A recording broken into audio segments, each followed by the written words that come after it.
Welcome back to another Tim Talks Christian Rock. Tim Risto here. Thank you so much for making this video a part of your day. I'm Tim Risto, the host of the show and fellow Christian rock and metal fan. Welcome to another episode here in my interview series where I take time to talk to artists, bands, producers, and the like from the Christian rock and metal scene. Today, we're going to talk Reign of Glory, a relatively new band on the Christian rock and music scene. And I say relatively because, as you'll learn in just a few, this is kind of a super group, so to speak, of members formerly of some other great bands as well, that some of my viewers and listeners might very well be familiar with. Added to that, if you have not heard Reign of Glory's debut album, All Will Bow from 2022, what are you waiting for? Pick it up, check it out. There's also a new album on the horizon, and we're going to talk all about that as well. The debut is an awesome album, and a single that is just released off the new album is also very, very cool. So we got lots to talk about today. My guest today is none other than the excellent shredder and guitarist extraordinaire, the lead guitarist of Reign of Glory, Nick Layton. Nick is formerly of Firewolf, Q5, and Layton and Martin. I'm hoping we can get him maybe to play a little something on the show here today, so we can get a little insight into the use of his great God-given talents. We'll see if we can convince him of that today. So without further delay, I'm honored to welcome Nick Layton to the show today.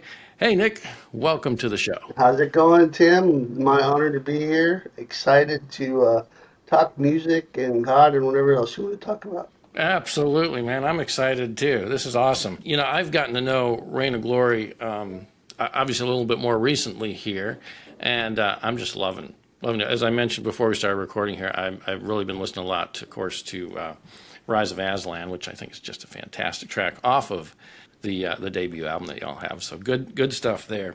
But let's get a little intro, and let me get to know you a little bit too, because we've never met before. How did you get started in music initially? Well, in terms of playing the guitar, that was it came on the heels of some heartbreak and things like that. It was my high school years, and I was into hard rock and metal at that time, but was kind of aimless. I had just moved to a new city, and I moved to Memphis, Tennessee, and it's kind of like a fish out of water there. And I just kind of gravitated towards hard rock and metal music, and then somehow or another, probably God's providence, I ended up taking this Guitar 101 class. And it was a stupid class because everybody was, the acoustic guitars and strumming around. But I had a friend in there who was a great guitar player named Scott Sudbury, and he actually could play all the hard rock and metal stuff.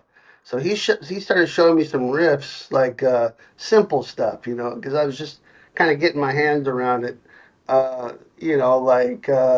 like some Dio and Scorpions and things like that, Rock You Like a Hurricane, just like simple riffs that I could do. Rainbow in the Dark by Dio.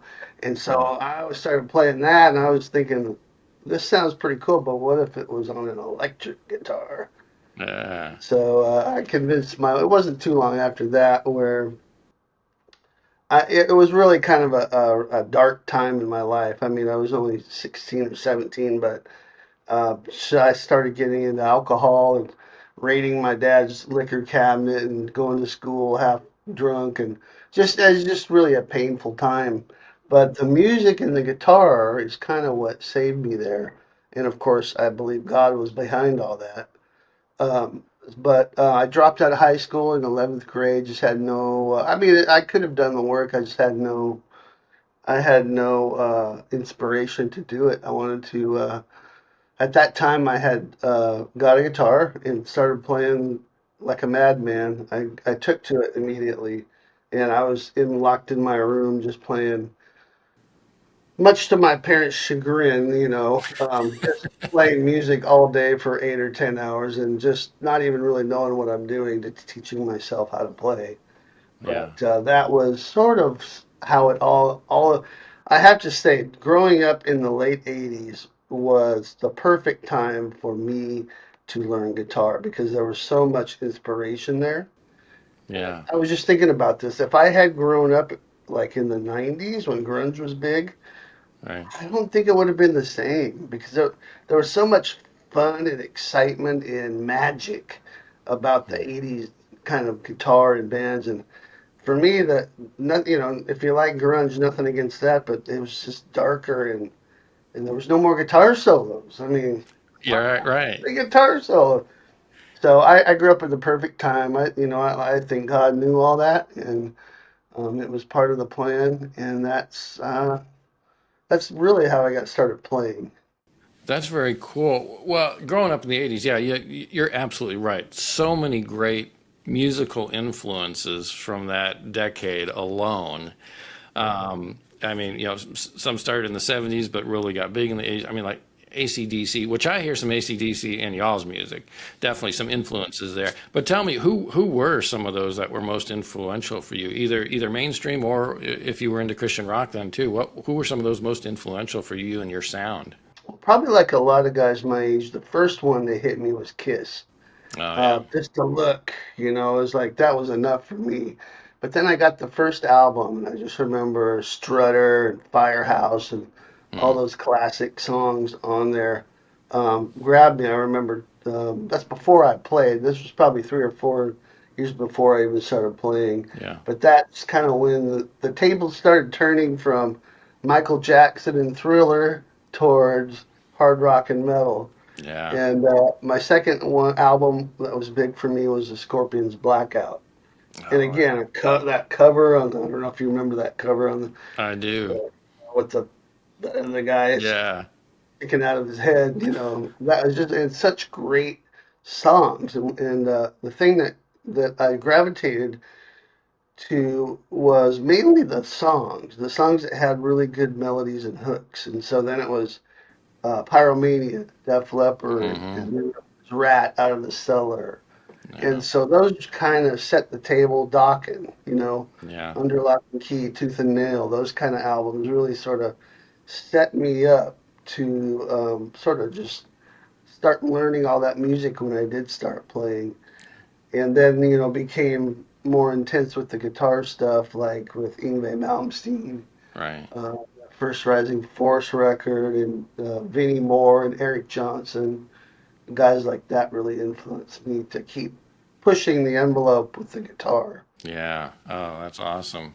Well, and you bring up Yngwie Malmsteen. I mean, you all have an interesting connection there now too, which we'll get to in a minute. But that's pretty cool, which we'll definitely have to explore that. Well, let's jump ahead just a little bit. How then did you go from from those influences to ultimately wanting to play guitar, and then the next leap to Reign of Glory? And just to throw a third question in there, was that your first band? I had a band in high school years. It never really went anywhere, but it was a talented band. It's just, to be honest, I was so green at that time. I had just started playing and had a severe case of just the idea of getting on stage in front of people. Just, scared me to death. Which is funny now because it doesn't bother me. I'm so used to it. Yeah. But back then, it was like. I can't imagine. I would talk myself out of good things that probably would have happened if I would have just gotten over my fears, but I was so afraid to it. So Yeah. I think that's another instance of God kind of growing me and getting me ready for this and playing in churches and doing all these kinds of other things where I'm playing in front of people. And then Reign of Glory, that was okay. So my life's taken some twists and turns. I got hired as a music director. 3 different churches now have hired me as music director. And so that has kind of been like part of the work that I do in addition to teaching. So I graduated college back in 97, but it was totally unrelated field to music.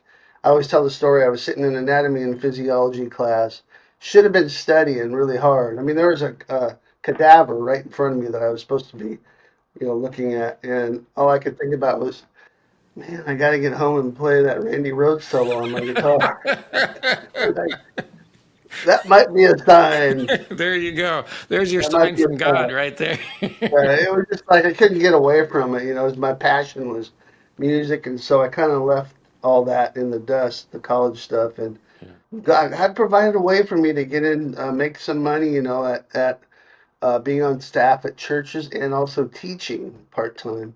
Moved to California for few years and started a church with a guy named Dave Reynolds out there, who's a musician himself, and we named the church Chorus Church, and it was fitting because it was really cool church, and it was rocking. It was Yeah. rocking. Yeah. But then I didn't really have any bands or anything like that. I always just kept playing and hoping that I could get something going.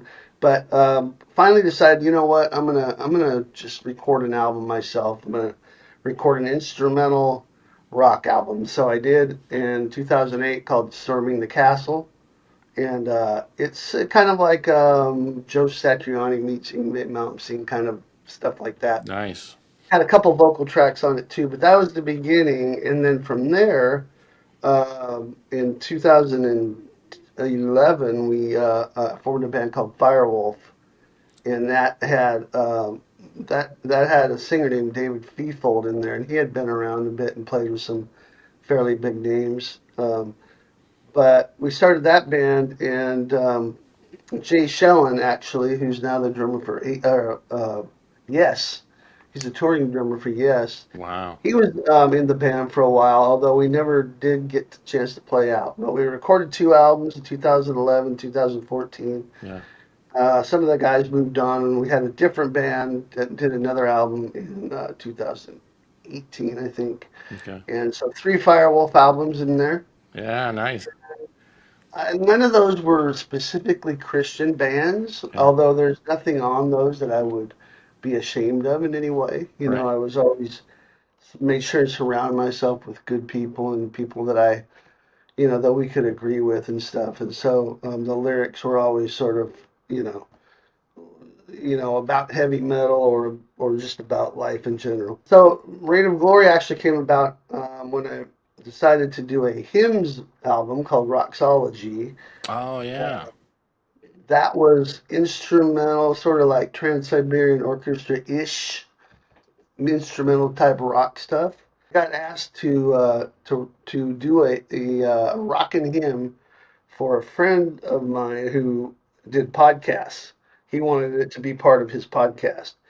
And so I did that, and it turned out so well that he said, "Well, man, you should do a whole album of this stuff." And I'm thinking, who has time for that, man? You have to go Exactly. back, and you can't just play the hit. It's got to rock, and so you have to Yeah. reinterpret things. And I said, all right, well, let me just do like two or three of them, and we'll just get started on it. Yeah. It kept turning out so well, and then finally they said, "Well," I said, "I need a bass player. I can program the drums myself, but I at least need a bass player." So those guys knew Roger Dale Martin from Vincent's Rising, Yeah. and they introduced us. And at first, Roger was like, "You want to do what?" Because he came from the thrash background, That's and right. he hadn't played for a while. And he's like, "You gonna do what now?" And I sent him some of the stuff, and he goes, "Oh, okay, I get it." Yeah. And he was into it. And Yeah. so we did that whole album together, and it got a lot of good reviews, and people really seemed to dig it. Yeah. But the time came where we were, a year or two went by, and we were like, we wanted to keep working together and doing stuff, but we Mm. weren't sure like what to do, if we wanted to do another hymns album. Yeah. But I think the idea that we had was it would probably reach more people if we did an album with a vocalist, because Yeah. most people don't sit around listening to instrumental music. Right. And so that was the idea behind Reign of Glory. And so Roger and I were the core of it, and then we needed to find the singer. That was going to be a big piece of it because the standards were high. We just didn't want to put out any old, crappy music, grade B music, uh, under the Christian name of, hey, we're representing God, but we suck. Yeah. You know, That's right. we wanted it to be as good as any other bands out there, No not just elevator music, right? None of that, Yeah, we didn't want, we wanted to compare favorably to the secular bands in excellent. terms of sound and quality and all that. Yeah, So we did. We went through a few auditions, and then we finally had Robin Kyle from Red Sea yeah, join us, and we brought him out of retirement actually. yeah. And he really didn't want to do it at first. I don't think he was hesitant because he had been out of it for so long, and all the things that come with being in a band, and Right. social media and all that stuff were kind of foreign to him. But thank goodness he just said yes. Um, and I think he did a great job. I do too. He wrote all the lyrics. I did all the music basically. Roger pitched in a few ideas here and there, Yeah, and we hired Jim Chaffin from the Crucified to play drums on that first record. And he yeah, was just kind of a studio guy. He also played our first show with us, and he's a great guy. I love Jim. yeah, He was never really going to be a long term, guy in the band. He was just kind of filling in and doing a gig. yeah. But that was kind of the beginnings of Reign of Glory. And that first album, All Well Bow came out in 2022, which, of course, you know, I guess the last vestiges or some of the pandemic still going on. Was that a tough time to release an album at all or to record the album? I assume you all did some of that remotely. How did that come about? We did it all remotely. Yeah, yeah. All the music was basically written by me, and then Roger would add his 2 cents, and then we'd send that out to Robin, and he would work on the lyrics and melodies and stuff, and he'd send us something back. We'd talk about it after that, but it was always like Christmas morning, like when Robin would send a new song, like, what's it gonna sound like? And we'd always be pleasantly surprised. Yeah, Uh, he's a great writer, and yeah, so that's how we recorded it. Yeah, and then it yeah, came out. It was, it was actually easier to write and record during the pandemic because there wasn't anything else to do. right. That's true. That's a good point.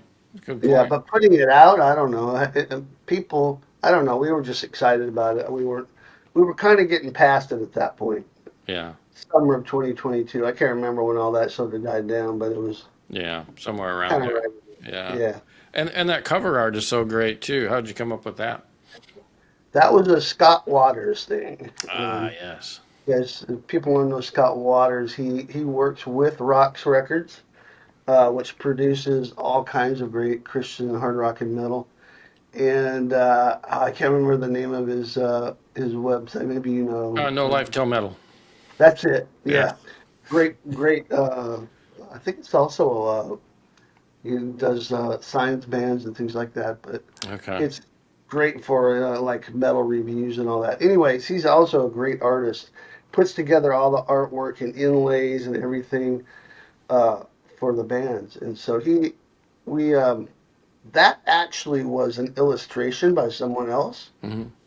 that he took and sort of modified and made and added our logo to it and stuff. Very But we cool. all just loved it, It just Yeah. came out. It was so unique and different. It is. It's very eye-catching. It definitely draws you in, along with your band's name, Reign of Glory, and then that album art. It just really, and the title too, all about. I mean, I just love it all. It's just a great little package, and musically, oh my gosh, great, great debut album, for sure. Really, the exciting thing now is y'all have a new album Yeah, about to come out in July, right? 2025 yeah, here. July. Yeah, Um, you just released your first single from it, Slingshot of Faith. yeah, And the album is Slingshot, right? Correct? yes, correct. Okay, so tell me about this album, how this come about, because I know there's also been some lineup changes too, and Yeah, uh, and probably a little bit of sound changes too from the first album. So tell me a little bit about that development from the first album to here. yeah. So it's been a couple of years, and we played in Immortal Fest in between with a fill-in singer. We just kind of kept waiting to find the right guy to record with, because that you can find guys that can play live and sing live and do that, but not everybody but can write. And so we wanted to find someone that could really, knock it out of the park. At least as good as the first record, if not better. So, it's a tall order, right? So we need somebody really good. And just through some emails and checking and not really knowing much about the guy, I approached Mark Bowles, who sang for Yngwie Malmsteen in the past on the Trilogy album, is probably what he's best known for. And I wanted just to kind of find out where he was at. See, actually doing a solo album right now, Oh, concurrent cool. with this, and he's actually one of the singers on that album.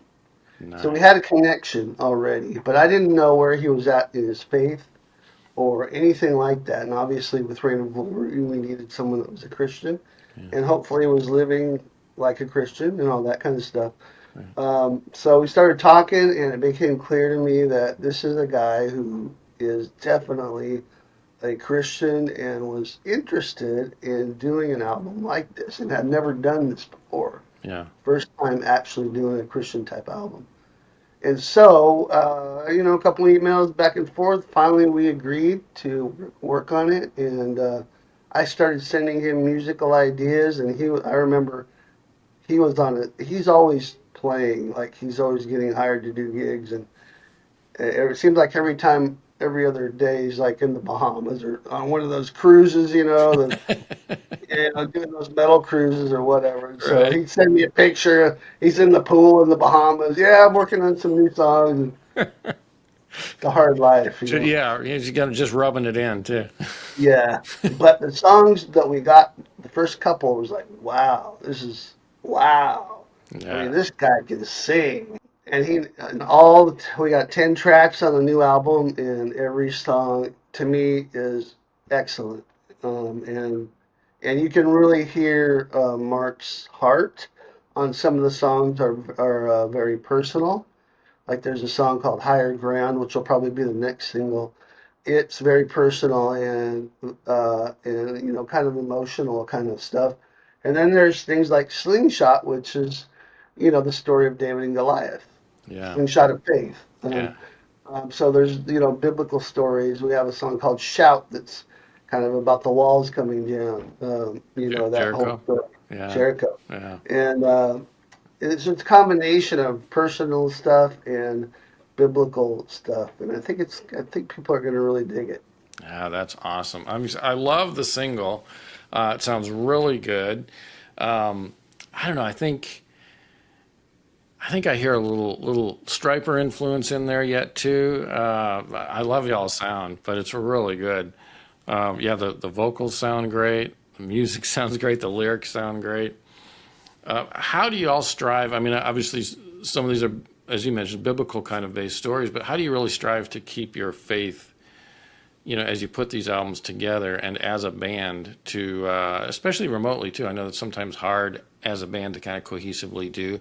You mentioned, of course, like when Mark came on board, making sure he was, walking the faith, things like that. What are some other ways you guys really strive to keep the faith part of the band or part of the music?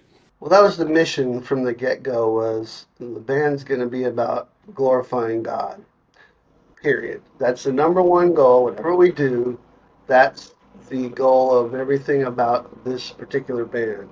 There can be other bands for other things, but in this band, that's going to be our goal. And so we've always kept that standard of whatever the songwriting's about. Even a song like Samson's Kryptonite on the first album, which is about Samson and Delilah, but it's kind of tongue in cheek, but it's still kind of a thought provoking little thing there. It was like, we just want everything. It doesn't all have to be so serious. I mean, we can have some fun too, but we want to glorify God with this. And then when we get in front of people, we want to be authentically living the Christian faith out and be an encouragement and help to people. And so with those two things, we want to make sure it was never about the money. It's a good thing too because there's not a whole lot of money in it, but Right. no, but that was never like the thing that was going to drive it. Yeah. It was always going to be it was always going to be glorifying God and make sure that everything we do does that. Yeah. Amen. Yeah. Glad to hear that. Glad to see that. So the album comes out. Do you have a date yet, or it's just in July 2025? Is that right? Yeah, I think we're getting close to having a date, and probably pre-orders will start pretty soon, I'm thinking, Okay. as well. Yeah. But we're still waiting on Roxx to let us know when that will be. Yeah. But we're hoping it's going to be early July because we want to take the CDs to Immortal Fest with us at the end of July. Make sure we have, the new stuff ready. That's right. So y'all are performing at Immortal Fest Part One, correct? At the end of Part one, July. Yeah. And July 25th. Yeah. yeah, y'all are in with a bunch of other great bands too, performing there at the first part. So yeah, that'd be great to have the CDs ready for that. Yeah. And so the name of the album again is Slingshot, Slingshot. and it comes out on Roxx Records. I'll put a link in the description down below, of course. What for you is the most exciting thing about this new album, this sophomore album for y'all? Well, I think Mark being a part of it is super exciting. People are going to flip out when they hear him, in this context. And just, I mean, he's got a world-class voice, in my opinion. And to hear his passion and excitement come through in this kind of a band, I think is probably really exciting. Will be exciting for people. Also, personally exciting to have. As I said before, Ingve was one of my big influences. So just that connection alone, Yeah, Hey, Mark Bowl, we got Mark Bowles from Ingve, man, singing on the top. exactly. Really cool. And then the songs really turned out great. And I think, if you like the first one, Slingshot of Faith, there's 9 more that I think are just as good. We had a hard time picking the single because there's so many really good ones, Yeah. from fast songs to medium tempo to worship style almost. And so, yeah, I can't wait to hear people's reaction. I should mention too, we have a new drummer on this album, Yes. Jeffrey Jeffrey McCormick, who played the last Immortal Fest with us, but wasn't on the first album. But he's on this album, and he and I were in a band called Q5 for a while, and some people probably would know those guys, kind of a cult metal Yeah. favorite. Okay. And then and he's also he's in Les Carlson's band from Bloodgood. He plays drums in that band. Excellent. Also played with Fifth Angel. Yeah. So he's a great drummer and a good brother, and so we got a really cool lineup. Very, very cool. And I think I read somewhere, maybe it was on the Roxx website, but this album is a little bit harder sound maybe than the first album. Yeah, I would say the first album there were some bluesier moments, and there was a ballad on there. And although we do have some of that a little bit on this, I think from 1 to 10, it's a little bit heavier sounding, more kind of in your face riffs and things like that. Yeah. Well, I am looking forward to this one because I'm still enjoying listening to the debut album. But with that single "Slingshot of Faith" coming out, I mean, I'm ready for the new album. So this is exciting. I look forward to picking it up. Hoping to get to Immortal Fest, but I don't know if it'll be part one or part two for me. I got to see which one, how much I can afford to do. But if I come to part one, I'll definitely look you guys Please up for do. sure. Yeah.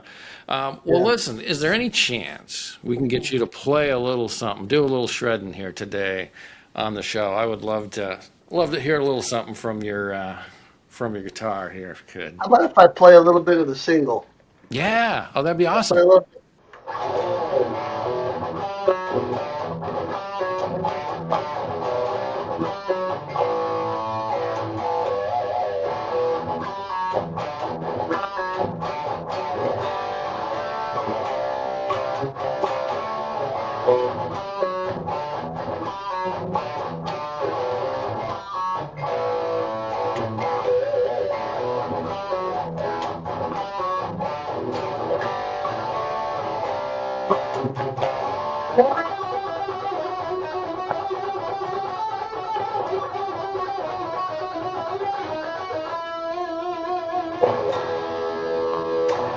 Yeah. Woo.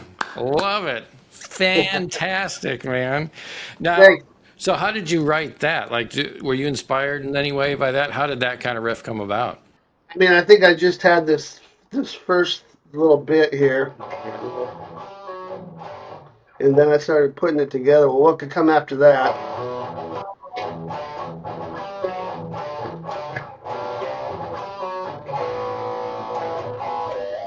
Oh yeah, And then the riff came together. it's just like a So classic metal sound to it. I love it. It's great yeah, stuff.